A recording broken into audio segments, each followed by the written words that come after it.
e nós vamos fazer contato com a cientista política, professora da PUC de São Paulo e da Escola de Sociologia e Política de São Paulo, Rosemary Segurado. Bom dia, Rosemary. Bom dia a você, bom dia a todos que nos acompanham por aqui hoje. Rosemary, e a gente sabe, né, olhando para a eleição de 2018, tanto no âmbito presidencial, mas também na eleição para governadores e parlamentares, a importância que os meios digitais acabaram tendo ali naquele processo eleitoral. E ontem foi divulgado o índice pela consultoria Caest, mostrando que o ex-presidente Lula terminou o ano de 2021 à frente de Jair Bolsonaro em termos de popularidade digital. A métrica, ela avalia desde 2019 o desempenho de personalidades da política nacional em plataformas como Facebook, Instagram, Twitter, YouTube, Wikipedia e Google. Como é que você viu esse resultado para o presidente Jair Bolsonaro, que tem grande parte da sua força, não só ali no processo eleitoral, mas durante todo o seu governo, justamente no meio digital, Rosemary? Eu acho que essa pesquisa traz dados muito importantes para nós acompanharmos como que vai ser o processo do uso das redes digitais na campanha durante esse ano. Então, é sabido que o presidente Bolsonaro construiu uma base de apoio há muito tempo nas mídias digitais, né? E gostaria de chamar a atenção que essa é uma estratégia da extrema-direita internacional, né? Fóruns na internet são espaços em que se utiliza para construção de um tipo de narrativa, que é a narrativa antipolítica, antissistêmica, que sempre é adotada pelo presidente Bolsonaro. Qual que é a grande questão, ou uma das grandes questões para mostrar, né, essa mudança no desempenho, né? Quer dizer, o governo vem experimentando pelas suas próprias ações ou inações, talvez seja o mais adequado dizer, uma queda crescente de popularidade, né? A atuação do governo na pandemia, a atuação do governo junto à economia, a atuação do governo em momentos cruciais, como, por exemplo, esse das inundações na Bahia, em que ele, de férias, passeando, andando de jet ski, sem demonstrar, como lhe é de costume, nenhuma empatia por aquele povo.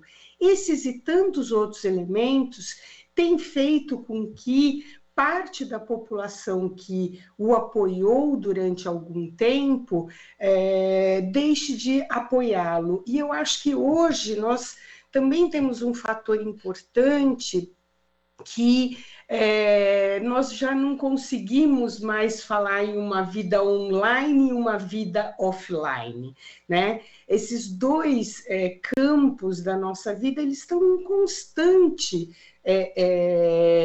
sintonia, são fluxos muito constantes, e o que nós vemos é que essa perda nas redes do presidente, ela é uma perda que se expressa na sociedade pela sua própria ação. E aí, eu acho que uma coisa que é muito importante para nós, quer dizer, é a recuperação da imagem do presidente Lula e do seu partido, o Partido dos Trabalhadores, que foi, né, principalmente nas últimas eleições presidenciais, mas nós poderíamos voltar até atrás ao impeachment da presidenta Dilma, foi muito criticado e se construiu uma imagem em que o PT era responsável por todos os problemas do país.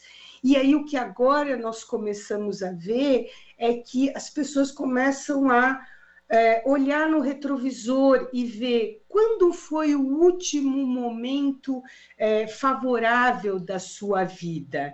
E aí uma das coisas que leva as pessoas a identificar principalmente, né, o período do governo Lula, não só, mas estou falando em relação a ele, porque ele é o provável candidato do partido, mostrar, e as pessoas começam a comparar esses dois elementos. Então, eu acho que esse é um fator importante. As redes, elas estão em consonância com o que a gente, né, poderia fazer um trocadilho aqui, com o que as pessoas vivenciam nas ruas constantemente, já que nós estamos, né, online o tempo todo, em todas as nossas atividades. E é sintomático que um espaço que o presidente ainda, né, eu acho que ele perde, mas ainda tem uma presença significativa, seja ultrapassado, né, pela liderança do presidente, do ex-presidente Lula. Então, eu acho que esse cenário vai trazer uma questão na campanha que e isso é uma coisa preocupante, que é o uso dessas redes para divulgação de desinformação, de fake news. Sei que o Tribunal Superior Eleitoral está preocupado com isso, espero que esteja preocupado o suficiente para impedir que as milícias digitais plantem mentiras para influenciar o eleitorado, principalmente no momento de desespero, quando o seu candidato, Jair Bolsonaro, perde muito dessa liderança nas redes digitais. E essa é uma questão fundamental, Rosemary, porque em 2018 a gente teve diversas denúncias em relação, inclusive, à questão do uso de recursos ilegais para impulsionamento de postagens em duas plataformas, uma plataforma mais outra que vem se tornando relevante também hoje, né? No caso que foi determinante ali em 2018 o WhatsApp, mas já temos também a relevância bastante maior hoje nesse aspecto da discussão política do Telegram também, né? Que são mensageiros, que são plataformas de troca de mensagem, mas que na prática se constituem como redes sociais. E o IPD, né, esse índice aqui de popularidade digital, não aborda essas duas plataformas que são bastante opacas, né? Bastante difícil, inclusive, para as pessoas, mesmo para especialistas, estudiosos, pesquisadores, conseguirem monitorar essa movimentação. Então, isso que você aborda é fundamental, ainda mais em relação a essas redes que não são transparentes, Rosemary. É importante que a Justiça Eleitoral, que os próprios partidos estejam atentos a esse tipo de movimentação? Não, sem dúvida, é fundamental, e eu queria chamar a atenção, principalmente para o caso do Telegram, como você apontou aqui, porque as duas plataformas têm problemas, mas o WhatsApp ele tem uma representação na América Latina, e que as autoridades, as instituições têm a quem se reportar para dizer, escuta o WhatsApp, a sua rede está sendo usada para a disseminação de mentiras que estão contaminando o processo eleitoral brasileiro. Como vamos fazer em relação a isso? Né? Então, há problemas, volto a dizer, mas ainda tem isso. No caso do Telegram, é muito mais grave. O Telegram não tem representação desta empresa no Brasil. Então, é aquilo que a gente fala, é uma terra de ninguém. Eu me lembro que, durante a CPI da Covid, era uma plataforma que já vinha sendo utilizada para a disseminação de desinformação, inclusive, obviamente, muito grave, né, com relação à vacina, que a vacina mata, que a vacina tem chip para controlar as pessoas, e a CPI da Covid tentou um contato com a plataforma Telegram e não obteve sucesso, porque não existe essa representação. Então, além da opacidade que caracteriza essas plataformas, você não tem um interlocutor. Então, como que a justiça, vamos supor que o Tribunal Superior Eleitoral detecte um problema, né, no uso dessas plataformas, a quem ela vai se reportar? Então, isso redobra redobra, o papel das nossas instituições, eu estou falando aqui Tribunal Superior Eleitoral, que obviamente é quem coordena todo o processo eleitoral no país, mas me parece que outras instituições também devem se somar a esse esforço para que nós tenhamos uma eleição transparente, uma eleição limpa, e que aquilo que nós vimos em 2018, que foi uma eleição pautada, né, no uso indevido das redes, né? Inclusive, é muito importante nós dizermos, nós tivemos processo para investigar uma coisa que está na legislação eleitoral, que proíbe, né, o financiamento de impulsionamento de conteúdos nas redes. E isso ficou provado que foi utilizado pela CPMI das fake news.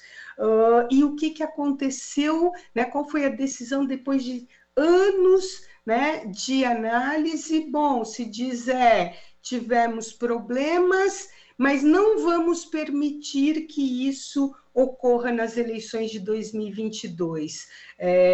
Esses problemas poderiam ter resultado na cassação da chapa Bolsonaro-Moro, porque eles, de fato, infringiram a legislação eleitoral, mas isso não foi feito. Então, eu acho que, com base nessa experiência, nessa vivência que nós tivemos em 2018, nós temos que redobrar os esforços. Eu estou falando das instituições, mas vou dizer de todos os setores da sociedade civil, a imprensa, a universidade, redobre os esforços nesse momento, porque, mais uma vez, é a nossa democracia que pode ser um pouco mais atacada, ou muito mais atacada, nesse processo. Então, exige de nós, né, uma conduta de estarmos atentos, de denunciarmos. Existem canais, o TSE cria canais para que as pessoas, né, digam, olha, recebi uma mensagem de tal forma, e que sejam feitas investigações e que se tire do ar as mentiras, porque nós não podemos suportar mais uma eleição, e pior que mais uma eleição, nós não podemos suportar, né, uma eleição com mentiras, não podemos suportar que a nossa democracia tão jovem, né, seja cotidianamente atacada por essas milícias digitais que operam nesse tipo de plataforma opaca para mentir, enganar, iludir as pessoas e continuarem no poder no nosso país.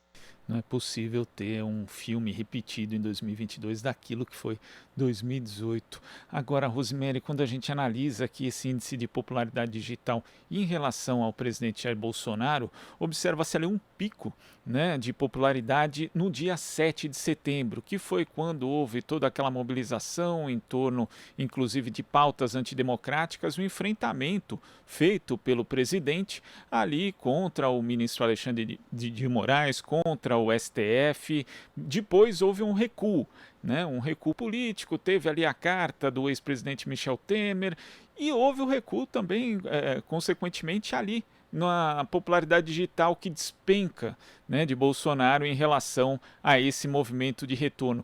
Isso explica um pouco o dilema de Bolsonaro. A mobilização nas redes em prol dele, elas dependem desse tipo de radicalização, de atitudes e comportamentos mais extremos, e ao mesmo tempo esse tipo de comportamento acaba isolando Bolsonaro e deixando ele confinado a esse cercadinho?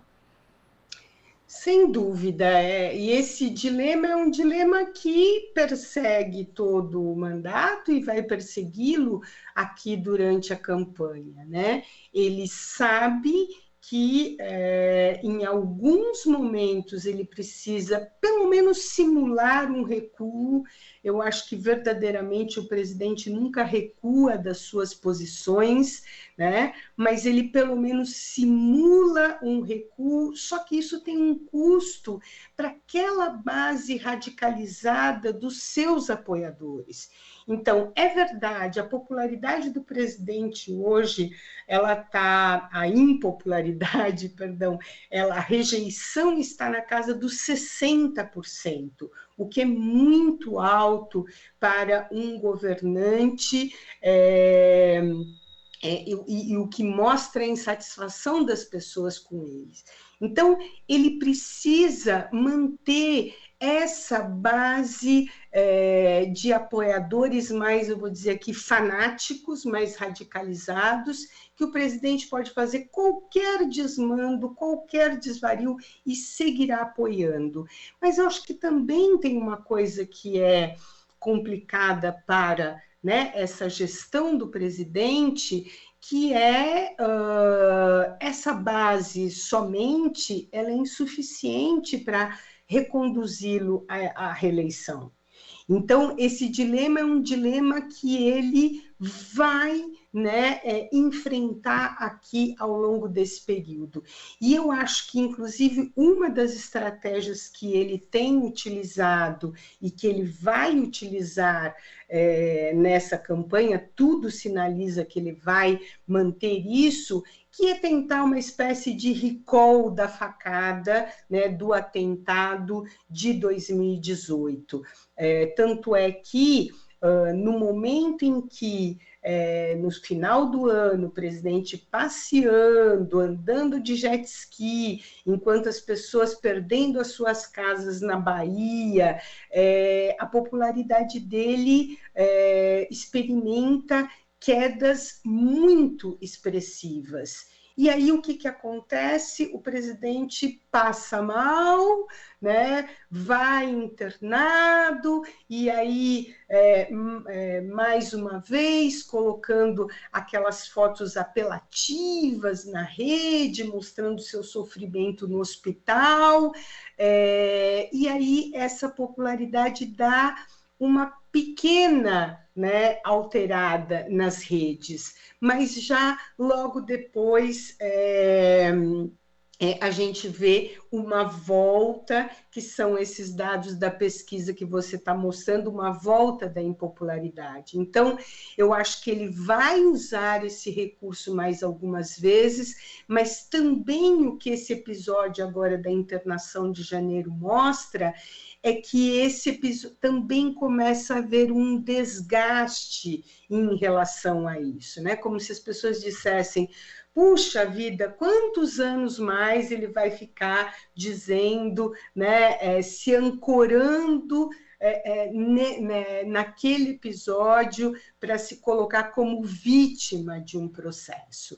Então, ele tem esse dilema, como que ele joga para a sua base, que já é uma base fiel, né, uma base fidelizada, por assim dizer, né, e o quanto ele tentaria ampliar essa base para esses setores que, pelas questões econômicas, pelas questões sociais, pelas questões humanitárias, a gente poderia dizer, né? É muito triste nós estarmos aqui, estou falando como cidadã, ligo a televisão, vou ver um telejornal, vejo um estado como a Bahia, né, uma população incrível, guerreira, se afundando na água, enquanto o presidente está passeando de férias e tal. O presidente tem direito, todos temos, mas existem momentos que são momentos de exceção, e uma liderança política, ela se notabiliza por isso, quando ela vai estar junto da população nos momentos mais duros, nos momentos mais adversos, demonstra solidariedade e medidas efetivas e concretas para reverter esse sofrimento. O presidente não fez nada disso, e isso continua gerando um desconforto muito grande entre aqueles que o elegeram em 2018, porque não queriam, né, o candidato do Partido dos Trabalhadores, porque era o candidato que não ia fazer nada pelo país, era né, o sentimento da época, e quando a gente vê que, na verdade, quem não está fazendo nada pelo país, ao contrário, medidas, né, como tentar sempre boicotar a vacina, sempre boicotar as medidas sanitárias, o uso de máscara, é o presidente que essas pessoas se elegeram.